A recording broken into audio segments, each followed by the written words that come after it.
Sinful nature. Oh, what a wonderful topic to speak about. So uplifting and encouraging, right?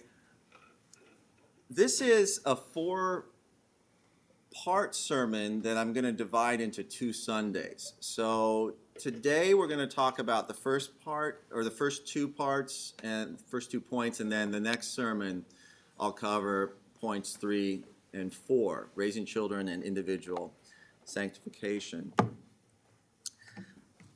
Let's have a word of prayer to ask God to be here with us.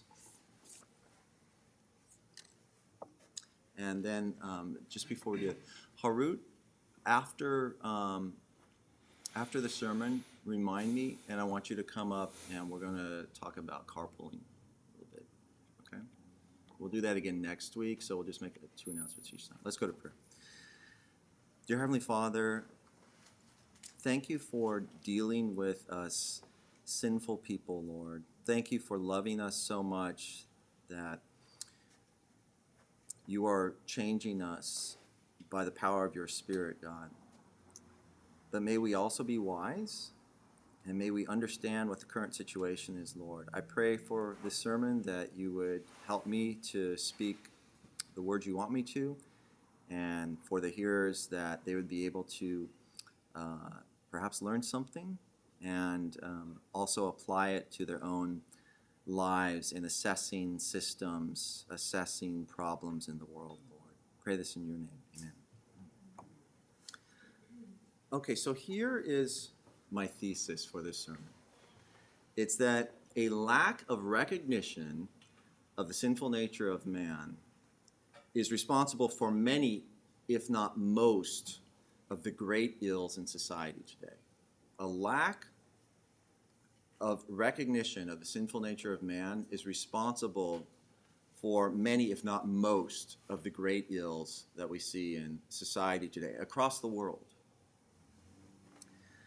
Before we get into that analytical part where we look at systems and schemes in the world, I want to go over the biblical teaching at a certain level. So let's think about that term, sinful nature. Did you know that that phrase is nowhere to be found in the Bible in that exact alignment of sinful nature? That exact phrase is nowhere to be found. What we often find is the Greek word for flesh being translated as sinful nature. For example, in the NIV, in Romans 7:18, it says, "For I know that good itself does not dwell in me, that is, in my sinful nature." This is the Apostle Paul speaking. And also later on in that chapter, Paul says, "So then I myself in my mind am a slave to God's law, but in my sinful nature, in my flesh," it's the actual Greek, "a slave to the law of sin." So he's contrasting his mind, and the Spirit is involved with his mind, to his flesh.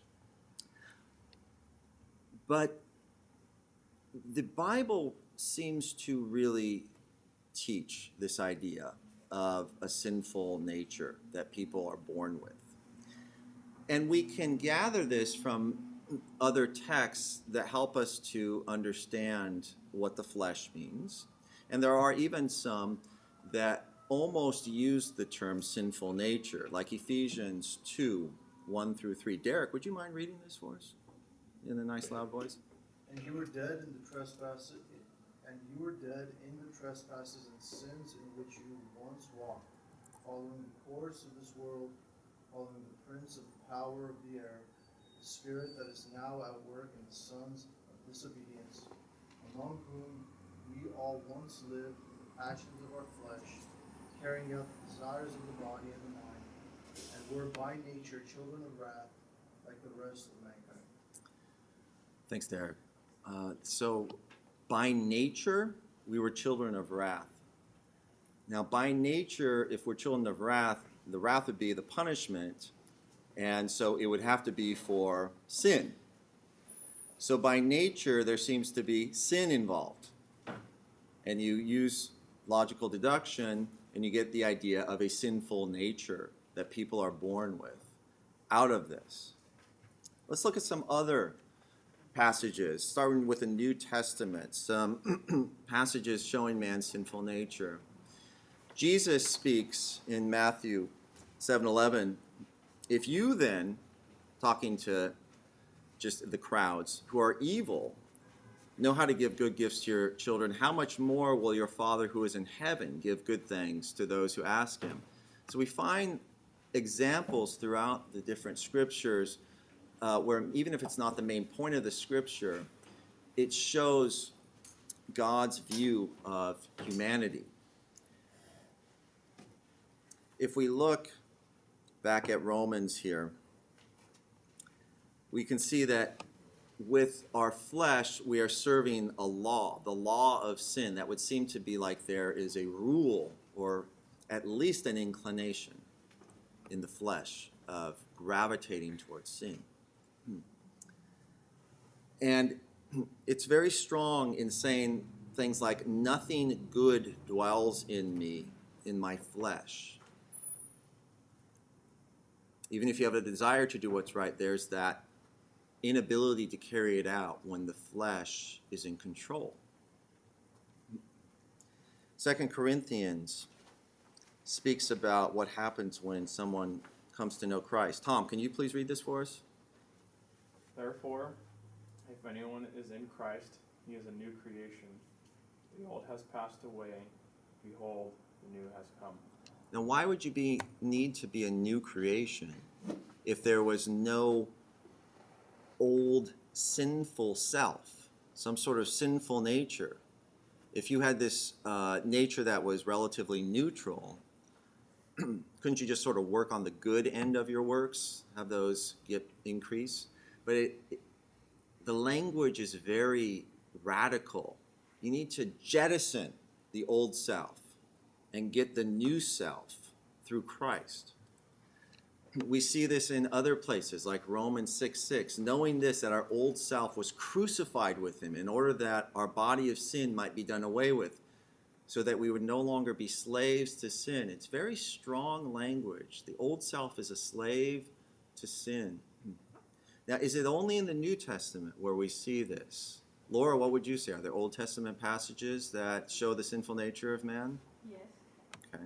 You tell me if these are good ones, Laura, okay? You have the Jeremiah one? I do. It's coming up. Great. Yeah. What a hermeneutics teacher. It's amazing, just off the top of her head, you know? Humanity in general is labeled as very sinful in a very radical way in certain places in the Old Testament, like in Genesis 8. This is after the flood. Noah and all the animals have exited the ark, and God speaks to Noah. And the Lord said in his heart, well, I shouldn't say God speaks to Noah because the passage says the Lord said in his heart, but Noah is getting this message as well. The Lord said, I will never again curse the ground because of man, for some translations have for translated here as even though the intention of man's heart is evil from his youth. But for or because could work, if you think about it, that God has every right to curse the ground and to obliterate mankind because of mankind's sin. But he has decided he will give grace instead. But evil from his youth, it's very strong language. Evil from his youth. But the Jews, the chosen people, they should be different, right? They should be viewed as the exception. God has chosen them as a nation. They have been taught God's laws, and they're the good people in the world. Is that how the Bible makes the Jews look? In Deuteronomy 9, we have Moses speaking to the Israelites. And it's an interesting characterization of the Israelites as they're about to go into the promised land. Moses has led them out of Egypt. They've wandered around in the desert for 40 years. God's been hammering in his laws to the people. They've rebelled at times. And Arlene, would you be up for reading this passage for us? Know, therefore, that the Lord your God is not giving you this good land to possess because of your righteousness, for you are a stubborn people. Remember and do not forget how you provoked the Lord your God to wrath in the wilderness. From the day you came out of the land of Egypt until you came to this place, you have been rebellious against the Lord. Exactly. From the day you came out of the land of Egypt until you came to this place, you have been rebellious against the Lord. Very strong language. It's interesting to me that those who would say the Jews just made up all these stories, this is a side note to the sermon, that they just made up all these miracle stories about what their God did, and they were never in Egypt and all these things, just like fairy tales that they made up. Why would you make up stories that include a narrative about yourself that makes you look bad, rebellious, stubborn, wicked? Wouldn't you make up a story that says, and we were the good people, and we were different than all the other people of the earth, and we had the one true God? But that's not how they put it. And that shows to me that this isn't made up. It's another reason. Laura, would you read this? Jeremiah 17:9. The heart is more deceitful than all else and is desperately sick. Who can understand it? Laura, what strikes you the most out of all these lines? What words? Deceitful, desperately sick. Which one seems the strongest? Deceitful? Okay. That's me. You don't like dishonest people. No. Yeah. I don't like dishonest people. It's deceitful, but desperately sick sounds like there's something intrinsically wrong with it. Like you could call someone deceitful and you could hope for maybe some turnaround, some honesty training, but sickness needs medicine, a cure, something from outside to come in and fix it. It's very strong language. So look, there are some hard questions with this idea of a sinful nature. It's honestly one of those topics that I have struggled with as a Christian to understand. At times, you'll ask things like, well, if we're born with it, why is it our fault? And yet I feel like I'm the one who's choosing to sin. It seems like I could do otherwise, but then I do choose to sin. I know these occasions. These are very difficult philosophical and theological questions. I'm not going to unpack these and draw conclusions today on these questions that will satisfy you. I'm just going to list them and some options that people have for answering these questions. The first one, what does it mean to have a sinful nature? The Calvinists would say, it means that man is totally depraved. They can do no good work in God's eyes. This is the T of tulip, if you're familiar with the Calvinist 5 points of belief. If we go on the opposite side of the spectrum, you'll have others that say man merely has an inclination towards evil, yet can at times do some good works. I might cite Romans 2 when pagans' consciences actually, actually bear witness to, or actually are confirming that what they did was right in God's eyes. That could be a sermon in itself, because there are passages that will say nothing you do. It sounds like nothing you do is good. And then other passages will seem like there are good things that people will do in the Bible who aren't necessarily believers. I'm not going to answer that in this sermon. A second question is, how exactly did the sinful nature become an aspect of humanity? It's very difficult to answer. genetics. Adam and Eve sinned, they ate in the garden, and then their DNA was changed. Their gametes, the DNA they would pass along to their children was changed, and their children were born with a genetic predisposition towards sin.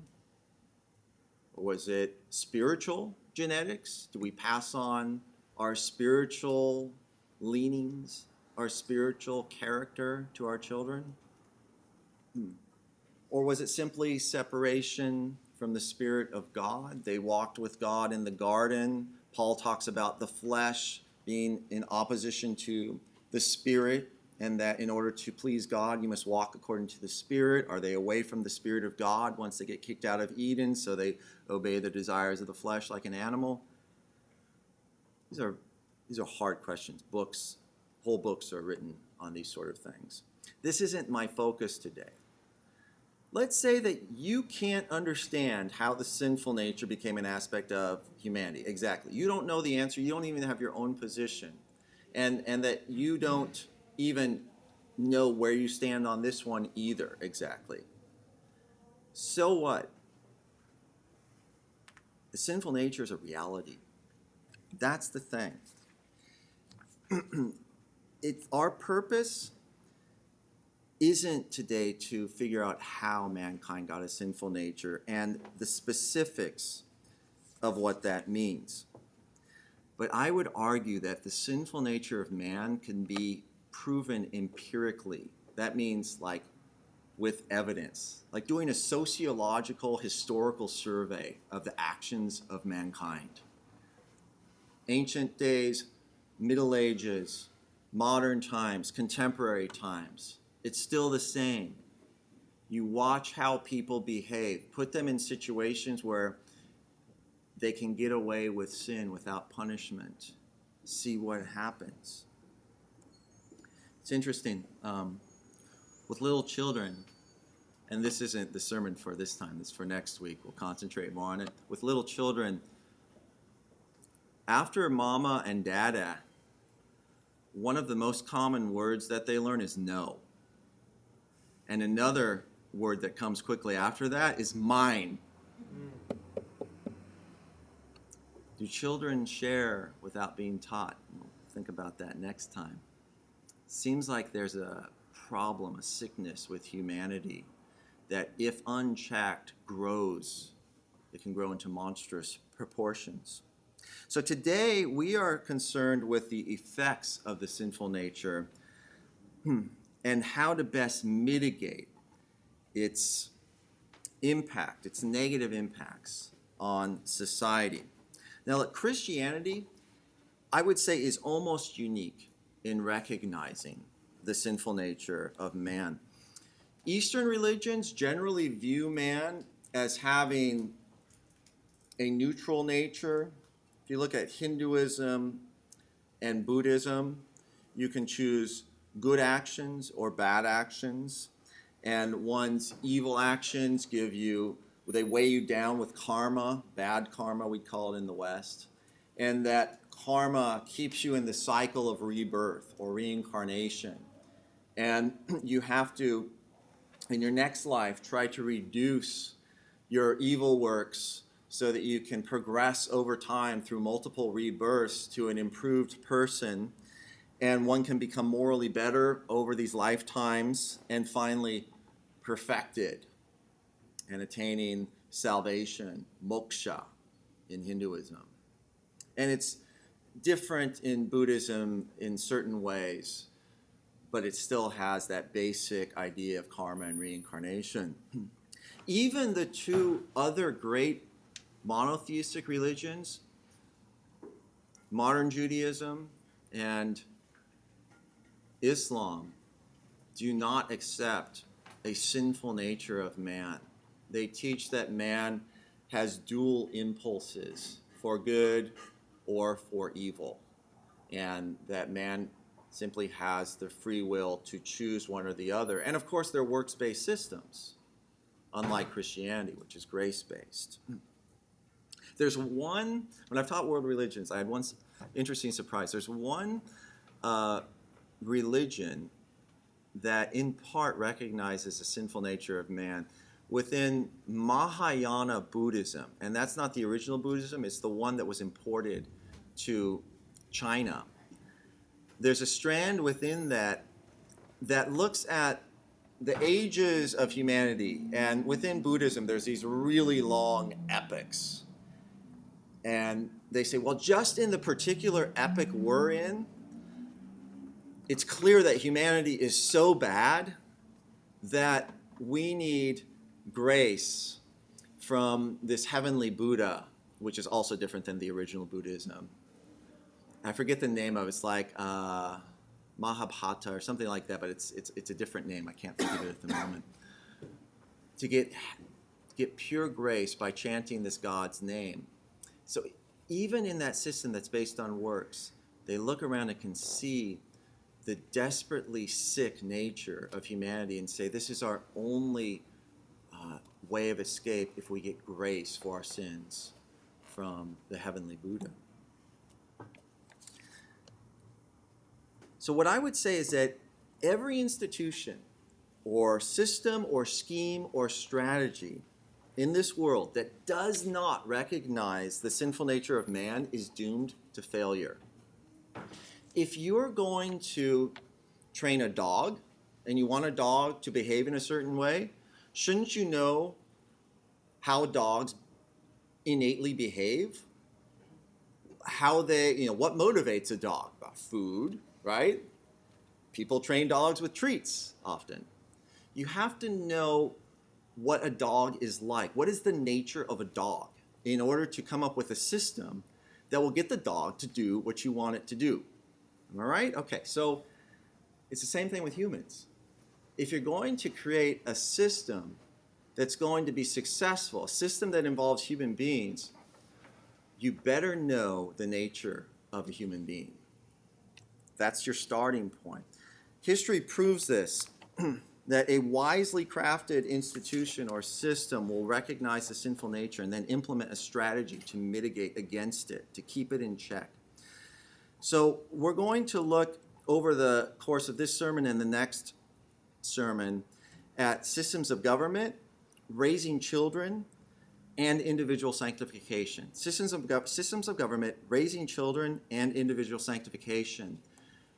And see how an awareness of the sinful nature of man plays a big part in successful schemes to accomplish what you wish to in all of those systems. Okay, so let's talk about systems of government today. There's a lot of misguided thinking out there. Have you ever heard this one? Education is the answer.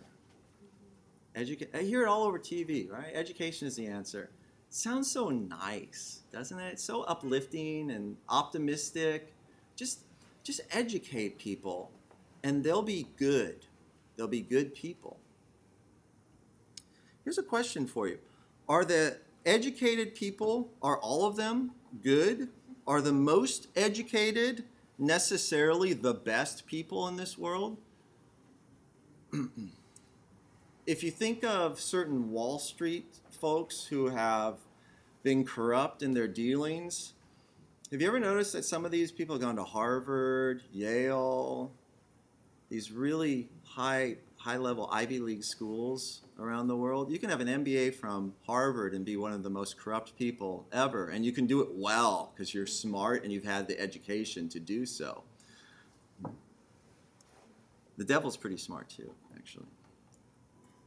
So education doesn't seem to create moral people. Here's another one. Everyone is good deep down. Everyone's really good deep down. The people that appear bad or who do what we think of as bad things are just really misunderstood. And they're frustrated because they're misunderstood. But if they would just be understood, then they would be good. Here's another one. It's a specific type of knowledge that leads to good action.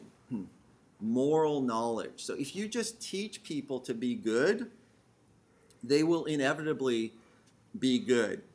Plato, the Greek philosopher, said that to know the good, is to do the good, basically, in so many words. And he had the idea of, he had his scheme of who should run a city-state in the ancient world. He came up with a category of highly educated people in philosophy, and which would include what is good. These were called the guardians. A class of people, they should be the rulers. And they would do a good job because they were educated in moral philosophy. In fact, if it were going to be just one person who was the guardian, he would be called a philosopher king, if you've ever heard of that. And you would entrust everything to the philosopher king because they had been educated in moral philosophy. Confucius said that if you simply, as the king, teach people in your kingdom to be good, they will be good. He makes these very simplistic statements. Just teach them, teach your ministers of state how to be good. And he was reacting against the system called legalism. Well, I shouldn't say that. His later followers pushed that idea to react against a system called legalism, where they used very harsh punishments to keep people in line. The Confucianists said, no, you just need to teach people to be good. Confucius went as far as to say, give me a good king, or a succession of morally good kings who set an example for the people, and we can get rid of capital punishment in 200 years. There'll be no need for it. Murder will disappear. Rape will disappear. In my opinion, that's quite naive. It certainly doesn't take into account the sinful nature of man. Then we have another one. Poverty is the cause of evil. Have you all heard this one? Poverty is the cause of evil. There's some truth to this, that when you are in dire straits, you can go to extreme measures, right? But then on the other hand, when you're really wealthy and you think you have the money to get out of being caught or get out of being thrown in jail, you can also go to extreme measures. And there are people who are poor who are very good morally. There's one more thing with poverty. Sometimes your evil behavior can also place you in poverty. It's not a rule, but that can happen, because when you're irresponsible, the consequence is usually poverty. Here is a really big one since the 1960s. Lack of self-esteem is the cause of evil. If only your child feels beautiful, smart, and like they won every single game that they played and got a trophy, then they'll be good. Have you ever seen someone has quite a good opinion of themselves? Really high opinion of themselves, and they're really evil at the same time? They have a very high self-esteem, but they're really evil. I don't buy any of these. I think that these are inept schemes to try to fix the problems, but these are the main ones that you're going to find in today's American society, unfortunately, across Europe and in many places across the world. This is not what our founding fathers believed. They believed in the sinful nature of man. That is why they so greatly distrusted government. And I'm going to give you some quotes from our founding fathers.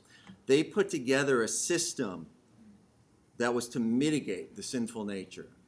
They fully accepted this is a problem that government needs to try to at least suppress as good as it can, as much as it's able. George Washington said in his farewell address, so this is a big deal. He's giving his statements to those who would succeed him as president and statesmen that would rule this country as congressmen and so forth. Some wisdom to keep in mind as they go about their business. He said, a just estimate of that love of power and proneness to abuse it, which predominates in the human heart, is sufficient to satisfy us for the truth of this position. He's arguing for a certain system of government, which he gives in the next line. The necessity of reciprocal checks in the exercise of political power by dividing and distributing it into different depositories has been evinced In so many words, he's saying we need checks and balances in the government so that no one branch of the government has too much power, because there's a love of power and proneness to abuse it in the human heart. There's several of these. Alexander Hamilton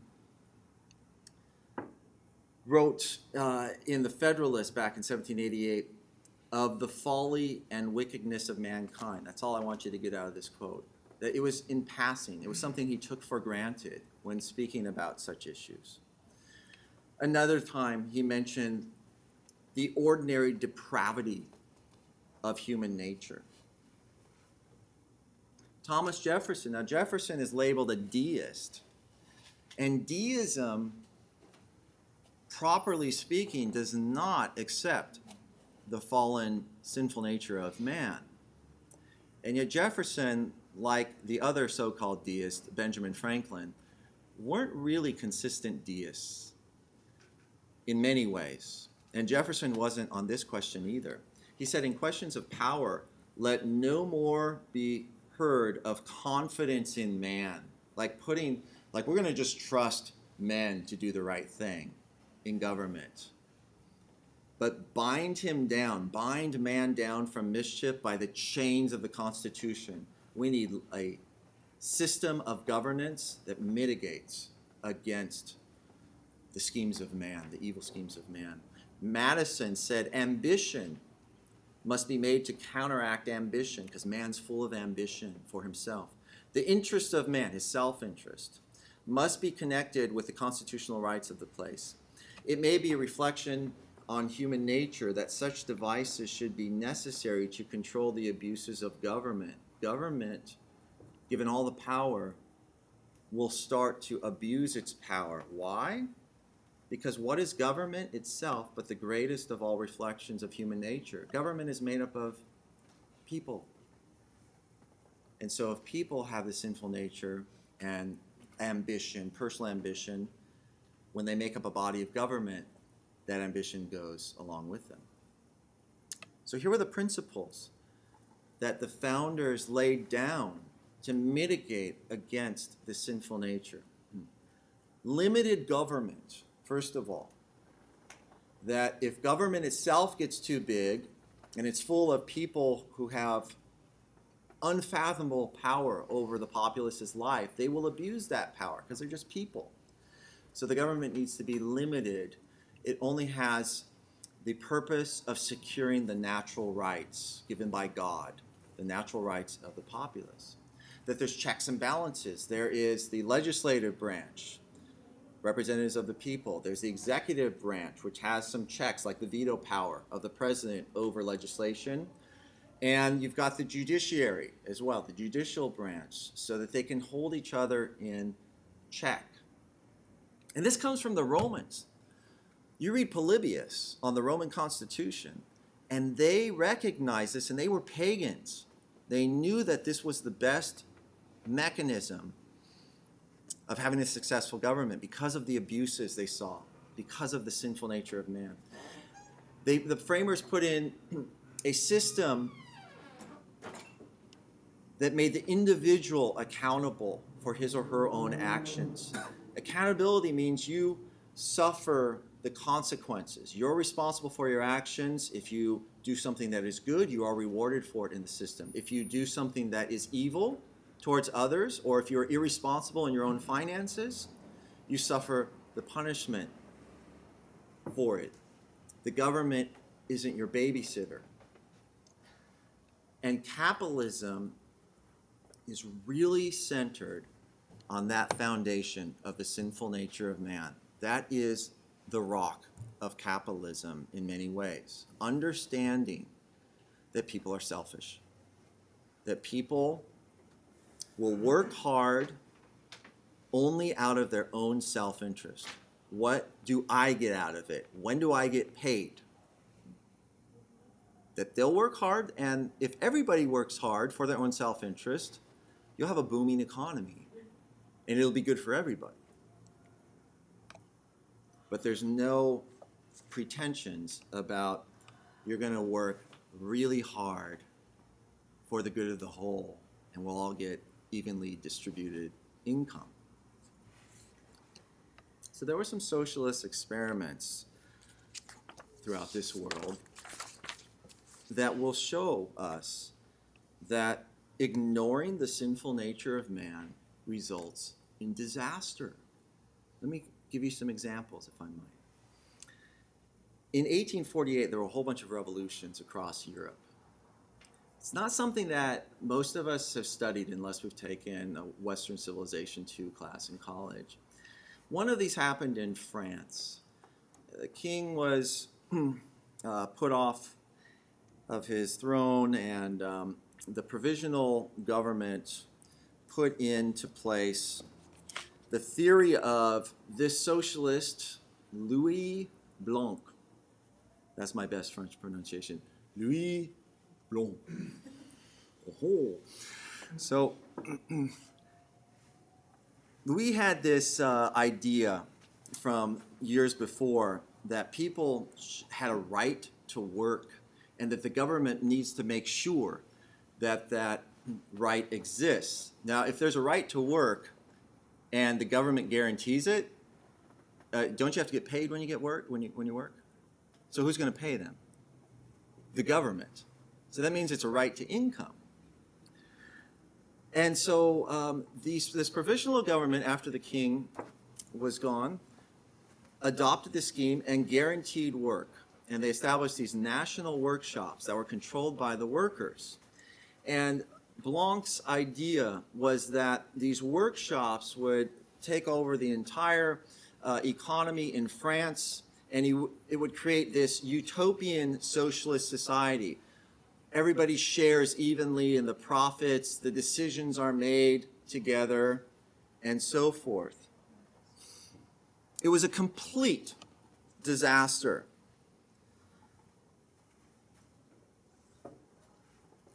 These things were terribly inefficient, and they bankrupted the government. People were not working, and the government was paying them. The government was paying them to do nothing because they had guaranteed them the right to work, basically guaranteed them a job.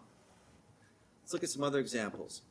Communism in the Soviet Union. So the Russian Revolution was in 1917. They started to put some communist schemes into action. 1922 was when the USSR was formally established. But even earlier on, Lenin, who was at the forefront of the revolution, put in place the collectivism of communism, that we share in the income. There's no individual private property. Property is owned collectively. Communism, communalism. And so they did that for a few years. After the war was over, they started to implement it during the civil war that was involved with the Russian Revolution. And then, as the war was coming to an end and they were establishing the ongoing system, Lenin realized that it wasn't working. And so he came up with something he called New Economic Policy, the NEP. See, the post-Civil War economy was in shambles. Industry was at 20% pre-war levels, and the communist schemes they had put in place to build everything back up just were not working. Farmers had no incentive to produce. The Russian government would take their provisions for redistribution. And so what Lenin said is, let's take a temporary retreat from the grand communist plan. And look, it's necessary to have a little capitalism before we go jump to socialism, which, to be fair, was part of Marx's original scheme. Capitalism inevitably leads to socialism. But they'd already gone with socialism and seen it wasn't working. And so they backed off and they implemented some capitalism in this so-called mixed economy. And so they allowed business and industry, about 15% of businesses and industry, to be private or capitalistic and to operate on the free market. And in agriculture, the government stopped taking the produce for redistribution, and now they just collected 10% as a tax. The people, the individual farmers, could collect or could keep the rest of it.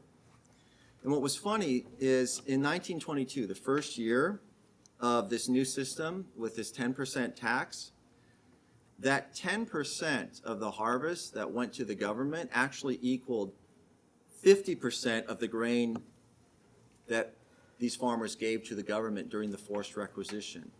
So that 10% equaled half of what they were producing under communism.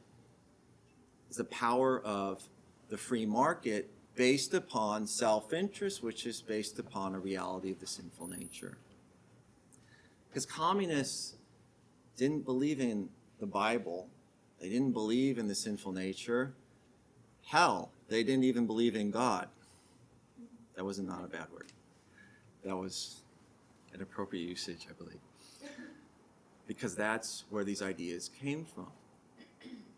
Humanity was controllable, could be modified by great power. It couldn't fix the sinful nature. Only the Lord can fix that sinful nature.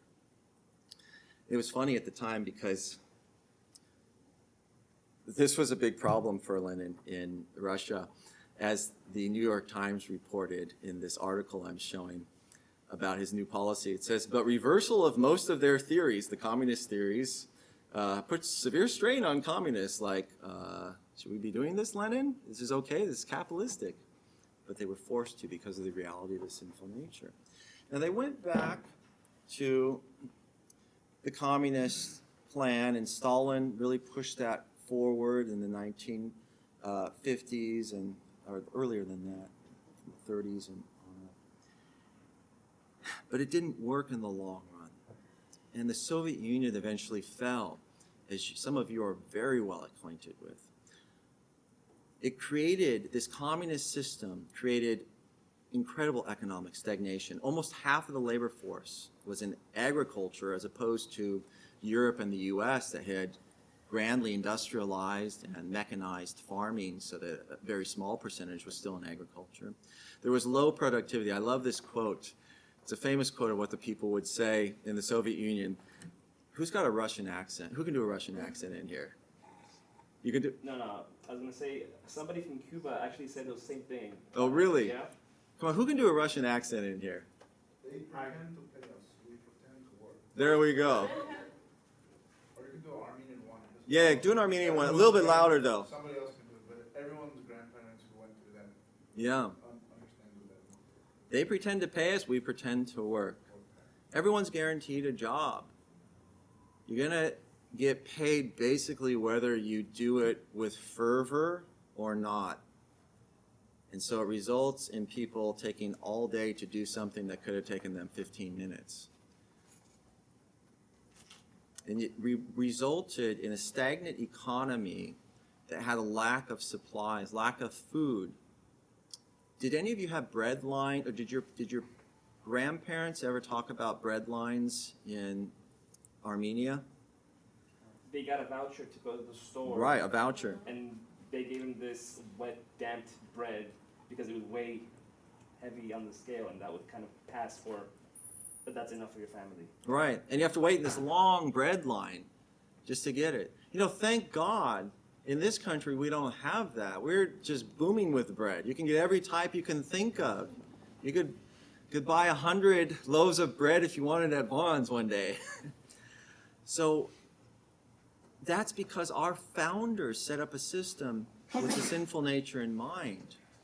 Whereas communists didn't consider that. They had a different world view, but it wasn't a view based on reality. And the Soviet Union then fell. The whole Eastern Bloc fell first in 1989, and I think the Soviet Union was down by, it was 90 or 91. Just to show you the difference between the U.S., the Soviet GDP was one half of the U.S. GDP, the gross domestic product, in 1990. It's a big difference. That's not the only place that they tried communism. We could list a whole bunch of places, but I'll just give you another example. The extreme poverty that resulted from communism in Cuba after their revolution. Was it in the 60s or the 70s? I forget. I don't teach Latin American Started in history. the 60s. I think it was the 60s. And, you go to the streets of Cuba and they would still have cars from the 1950s. Some Americans go there to buy these old cars to restore them. If you look at the neighborhoods there, you see the poverty. People are just trying to survive. They don't have much food. They don't have good housing, good water, but they have free medical care, socialized medicine, and yet it's so hard to get the treatment that you need or to get it on time because there's a wait. Supply and demand are sort of iron laws of economics that have to do with the nature of man, the reality of the self-interest of man. And when you ignore those, you end up with either oversupply of things nobody needs or more often a lack of supply of things that actually are in demand. These tyrannical rules mixed with this economic system of communism, which denied the laws of supply and demand, ended up causing mass starvations and executions in these countries. It's interesting. The whole idea in communism is that it's collective rule, collective sharing of the profits as well. And what always happens is you get a single leader who has all the power, not the people, not power to the people. It's power to one guy and then a class of party members who oppress severely everybody else so they can take all of the profits for themselves. Again, it's a denial of human nature that power corrupts. As Orwell said, an absolute power corrupts absolutely. That's based upon, or it's at least in alignment with biblical principles. Under Stalin's forced collectivization of agriculture, you had 5 million peasants die from 1929 to 1930. Collectivized farms, a lot of them were in the Ukraine. And what he called kulaks, those who refused to go into collectivization, were killed. Then he'd name some people kulaks just because he wanted to take their grain for the government. It's just terrible. Look at the kids who are starving. The system doesn't work. In China, you had tyrannical rule under Mao, and you also had mass starvations and executions. Everyone was supposed to see Mao as like a little god. Whatever Mao said and what his quotations in his little red book were viewed like the Bible. And Mao is our leader. Do exactly what he says. Put all your faith in him. He's not flawed. He's almost like God-given, except there's no God. And this, again, resulted in mass starvations and executions. But have we totally strayed, or have we stayed away from this path in the U.S., or have we also toyed with this? In fact, are we possibly going down this path? So Lyndon B. Johnson, I've been to his ranch in Texas. That's actually a nice tour. Can't stand the guy's presidency personally, but he created the Great Society in the 1960s. We're going to solve poverty. We're going to eliminate all inequality in society. He started these huge welfare programs, great expenditures where they would give people money no matter what. If you're a single mother, you've got one child out of wedlock, you get a certain amount of money. Hey, guess what? If you get another child out of wedlock, you get more money. And if you get a third and a fourth, you get even more money. What does that incentivize you to do? Bring babies. Screw around. And that's what happened. And it's interesting how we look at this renewed sense of race or awareness of racism in this country. And I don't think the term awareness is the right term. It's like almost, I would say, a pretension that it's everywhere, under every rock and corner. Systemic racism is the cause of all the inequality. But what's interesting is that if you go back before the Great Society and you look at, say, the African American, the black population in the U.S., they were doing better then than after all these systems that were supposed to create economic equality came into being. Let me give you a statistic to show you this. This Great Society's impact on black families was terrible. Look at the statistics for the out-of-wedlock births. In 1964, about 25% of black mothers had out-of-wedlock births. In 2015, 77% do. That's way out of proportion with other ethnicities. Hispanic is up there, but not as far, because there's rewards for having children, and there's not punishments for not seeking work, for not abstaining from sex outside of a marital relationship. I found this meme about big government because what the Great Society creates is big government. The Founding Fathers were so scared of big government because they're controlled by humans, and humans are ambitious and power hungry. Hillary Clinton said it takes a child to raise, it takes a village to raise a child. It takes a village to raise a child, as opposed to two parents. And what's the village? The village, in her mind, is government. The public systems, government getting involved in your family. So this is a joke where Barack Obama is saying it takes a child to raise, R-A-Z-E, a village, basically to ruin a village, where government comes in and takes more of your money, interferes with your raising of children in the home, and so forth. And yet this is what our children are learning in school.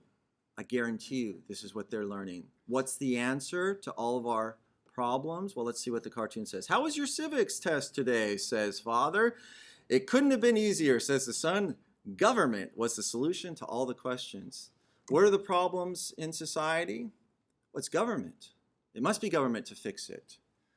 Because there's no consideration of the nature of man. And that because man has a sinful nature, man needs to suffer consequences for bad behavior, personal consequences, and rewards for good behavior to try to incentivize the good behavior. Instead, you look at people who are having problems with poverty or other issues. Maybe they're not performing as well academically, and it's always a problem of not enough government to intervene. Instead of trying to change the sinful nature or to incentivize people with a reality, a recognition of the sinful nature, of how people under the sinful nature will still choose to do what is good for them and society. Laura, did you have a question? Depends how you define civics. Yeah, it's a good. Yeah. They might as well rename it victimization. Yeah, Rafi.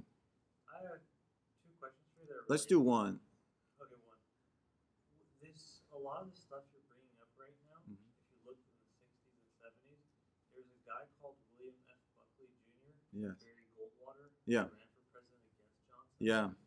And they're on the record for saying this, even through the 1990s with Buckley's case, that they regarded most black civil rights leaders as being one of the greatest con artists in American history. Yeah. And they actually attacked Lyndon Johnson and other black leaders, and pastors especially, black pastors, saying that they're deliberately trying to hustle black communities to become more dependent on the government. I was wondering if you had a take on this.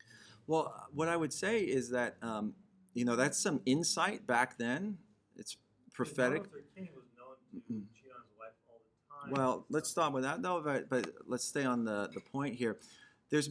I've seen a bit of a renewal in the black communities where some black leaders, and including pastors, are now recognizing that the black community was sold a bill of goods by the left, by the Great Society, and looking at the statistics, seeing how they're worse off than they were before all of this, and how they're being treated as incapable by this mindset that they can't do it on their own with equal opportunity. They must be helped by the government, given a handout. So I hope and I would like to see more white churches, Armenian churches, Korean churches, Hispanic churches, whatnot, go across ethnic lines and reach out to the black community and say, we're with you. We want to see you raised up, but we want to show you how this stuff isn't biblical. It doesn't recognize humanity's nature, and you're being sold a bill of goods. And we believe you, with equal opportunity, can handle this. We're about to wrap up. I thought I'd bring up some of the current, shall we say, dialogue, or rhetoric, propaganda that we see on Instagram, on Facebook, throughout social media. Doesn't this sound great? Medicare for all. Healthcare is a right. I guarantee you, Bernie Sanders does not know where rights come from. Or he's never considered where rights came from in the minds of the founding fathers. The rights come from God. Because the current idea about rights is that the government gives you your rights. They're established by committee. And it's so fun for these folks to slap the word right on every. This is healthcare is a right. Making a livable wage is a right. What's that? Education is a right. Okay. I think those are all things that are good endeavors by the government to a certain degree, but to call them rights is dishonest. If they need to read John Locke and others who actually came up with the idea of rights. With Bernie, there's a lot of free stuff, and it all sounds good, but I don't know if you're like me, but when I get free things, I feel like, why should I work for that stuff if I'm going to get it for free? Like, I can sit on my butt and do what's fun. I'll go on the swing all day, except I have trouble with my dizziness that long. Give me free stuff or give me death. And the current generation has no idea about what the Bible teaches, about the sinful nature. They're biblically illiterate. This is a starting point when you talk to people about differences in theories of government. You have to bring up the sinful nature of man to get anywhere in the conversation. Because they have great memes like this. Not this is sarcastic, but standing up against greed. Well, nothing says standing up against greed like banding together to get free stuff. All right. Well, what happens when everything's free? I know somebody who works for a government institution in Southern California. It is so amazingly badly run. They work so little. He can actually, if he can get away with doing what he wants, because he can threaten to expose the whole agency to the news. It's that bad. He's actually threatened that and gotten away with what he wants to do because it's so badly run. It's not like a private corporation where there's self-interest. They get paid no matter what. So it's important for us to keep in mind that the Christian worldview matches reality. It matches an empirical study of humanity.